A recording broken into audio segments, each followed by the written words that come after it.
الحمدللہ والصلاة والسلام علی سیدنا رسول اللہ وعلی آلہ واصحابہ ومن والہ۔ حضرت امام بخاری رحمۃ اللہ تعالی علیہ، جنہوں نے حدیث پاک میں وہ کام کیا جو کوئی نہیں کر سکا۔ آپ نے قرآن مجید کے بعد احادیث کا سب سے صحیح مجموعہ تیار کیا۔ اس کے لیے آپ نے بہت سارے سفر کیے۔ آپ نے شروع کے زمانے میں ایک خواب دیکھا۔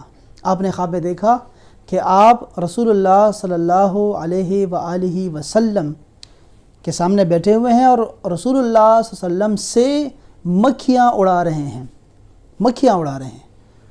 آپ نے جب یہ خواب اپنے استاد کو بتایا، کافی پریشان تھے آپ، تو انہوں نے ارشاد فرمایا کہ گھبرانے کی کوئی ضرورت نہیں ہے، تم بہت جلد رسول اللہ صلی اللہ علیہ وسلم کی سنت یعنی ان کے احادیث میں سے جھوٹی اور من گڑت ضعیف احادیث کو دور کرو گے۔